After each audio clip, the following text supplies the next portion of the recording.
block his blind jab. Distract target. Discombobulate. So Atlas is always a warframe that I've loved in theory ever since he was released. He's got a bunch of interesting powers, lots of different ways to play him, and is frankly one of the most fun caster frames in the game. I'm not going to spend ages going over his powers because you can just look for yourself. So, passive, you're immune to knockdown when you're on the ground. He does have a second passive, but I'll talk about that last. Landslide, you slide forward and punch someone. Every time you punch someone, the combo counter increases up to 4 times, and this increases the damage that it does. It also has some weird interactions with your melee weapon mods, but I'll get into that later on. Tectonics, you create a bulk wad. This is a stone wall, which you can then roll at enemies and it explodes.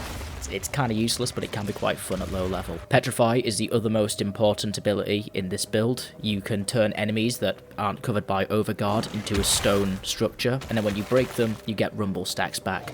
Rumble stacks play into that second passive I mentioned earlier, but again, I'll explain that last.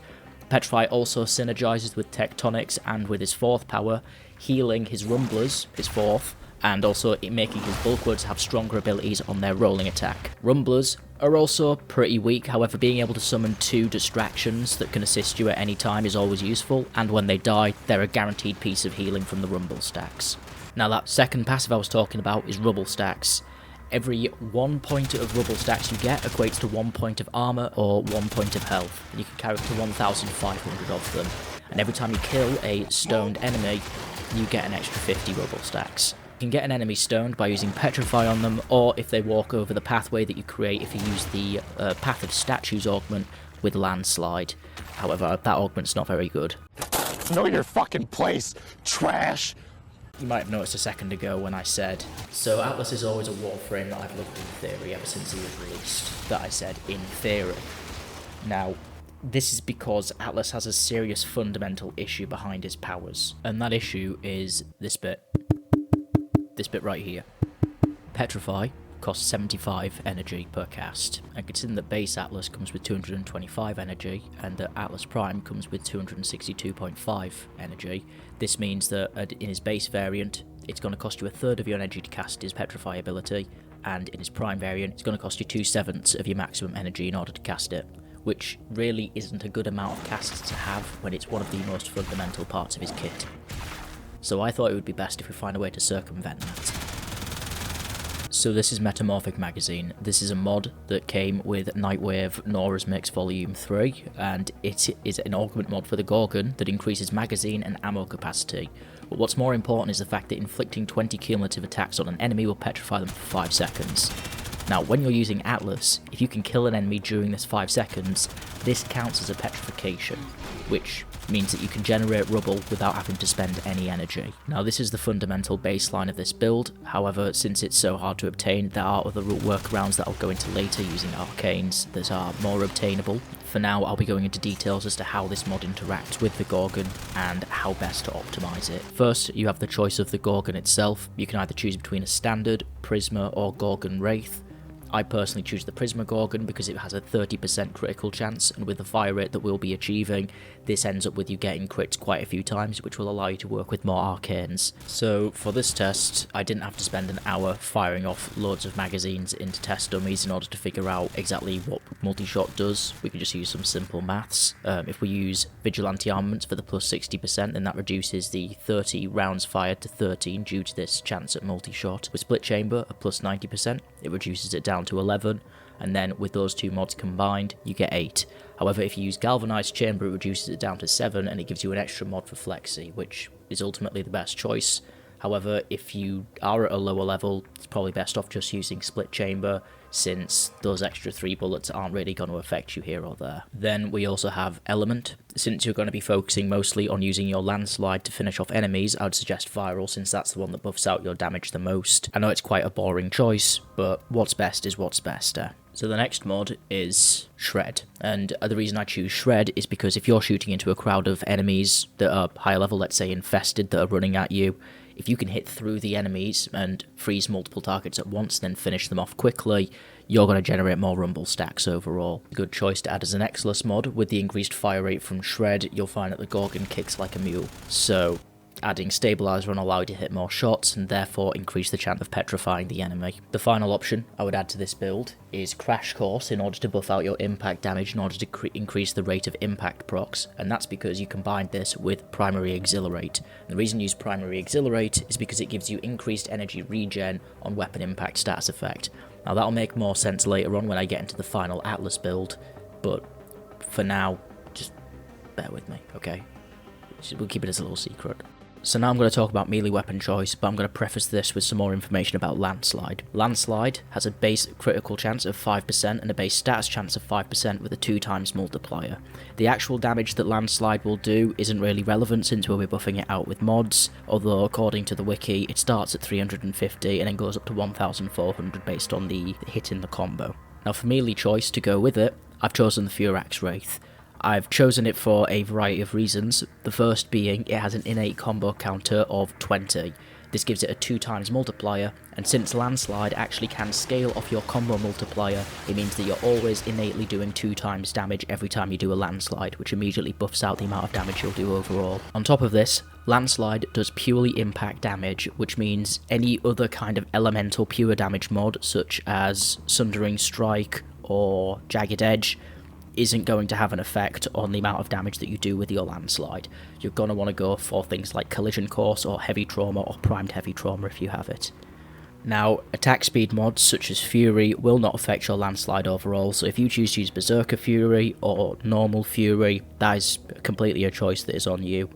It won't make a difference either way to your ability's output. However, body count is a nice mod to have on. As I said, since Landslide scales with your combo counter and Landslide can be a pretty slow ability to cast, it's always nice to just have a little bit more combo time in order to be able to increase your damage. Finally, there's Element. Element will also not be carried over into the damage of Landslide, so you can go with Viral, Blast, Corrosive, and it won't matter. However, it will take the damage buff from those mods. Now I'm finally going to get to the actual Atlas build. So I'd recommend for your aura using Steel Charge, since you're mostly going to be relying on melee attacks and it'll buff out your melee damage.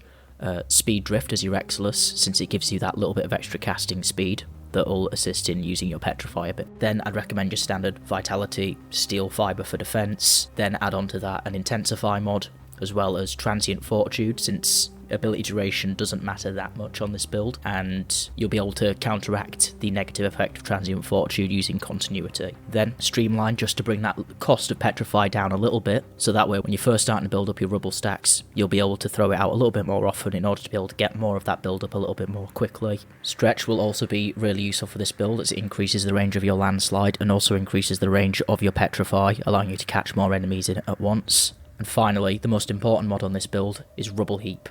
A passive augment that means that when you have over 1400 rubble, Landslide will cost you no energy, deal 2x more damage and travels 2x faster. This is the crux of the build that allows it to be a zero energy build. So because of this reduction in cost, once you get past that 1400 stacks, using your main ability will cost you nothing, meaning you're only having to worry about the energy that you use from any extra abilities you might put on using Helminth, which I'll get into in a little bit, and then also your Petrify, which I also have a counteraction to. That counteraction is to use Arcane Steadfast, because Arcane Steadfast at full rank gives you 20% chance for your next 3 abilities to not cost you any energy. This still counts if you're using Landslide for free with Rubble Heap, so you can throw out a Landslide for free, then get 3 stacks of Arcane Steadfast, which means you can use Petrify or any other ability and it won't cost you anything, meaning you'll be effectively using 0 energy. This is also why we then use our little secret, Primary Exhilarate.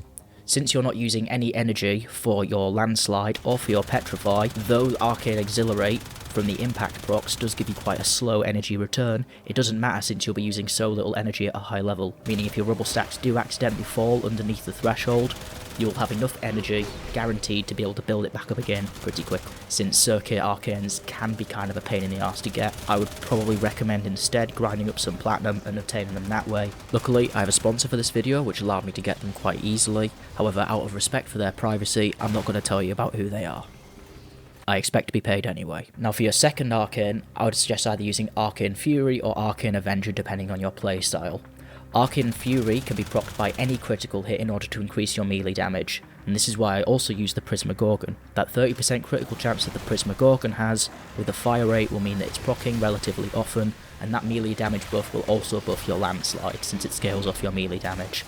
Arcane Avenger, on the other hand, can give you 45% extra base critical chance at max rank, which then stacks on top of your 5% crit chance from landslide, giving you a total of 50% crit chance. And since landslide makes you temporarily invulnerable while you're casting the ability, you're not at any risk of taking any real damage while also getting all of the benefits.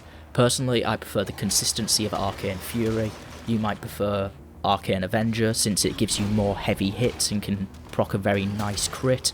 Or if you're really good at building up your rubble stacks and maintaining them, you might want to ditch Arcane Steadfast and use both Arcane Fury and Arcane Avenger in order to take yourself into even higher levels. Personally, I'm not a huge fan of that because I find that it's harder to maintain my stacks. Now, to progress this build even further, you can Helminth on some abilities. Since Tectonics is such a useless ability, or hell, you could probably even get rid of Rumblers if you do prefer Tectonics, it's probably better that you Helminth it off at a higher level in order to replace it with something else. There are two Helminthable abilities that I've found can be quite useful. Those are Tharos Strike from Styrian Axe and Wrathful Advance from Culvero. Now, Tharos Strike gives you a healing buff. Should you ever encounter any enemies like some Eximus units who are too tanky for you to be able to kill quickly to get some rubble in order to be able to heal yourself, you can just throw out a Tharos Strike, which will give you some health back.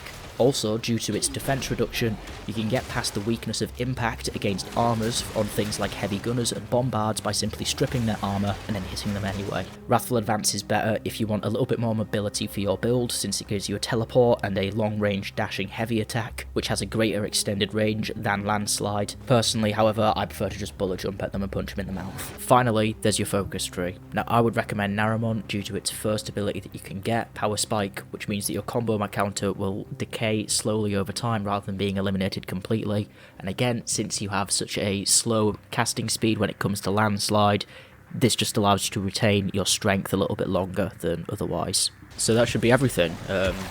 This is the Atlas build I like to use. It brings a good balance to his powers, allows you to take better advantage of his abilities, and I genuinely didn't think I would be making another video, but I got a lot of positive feedback on the last one, which is surprising. I was expecting a lot more death threats. I'm a little bit disappointed, to be honest, but yeah, I guess I'll be back with another video. Thanks a lot. Fuck you, and I'll see you. When do you finally fix his secondary outburst? Fucking idiot.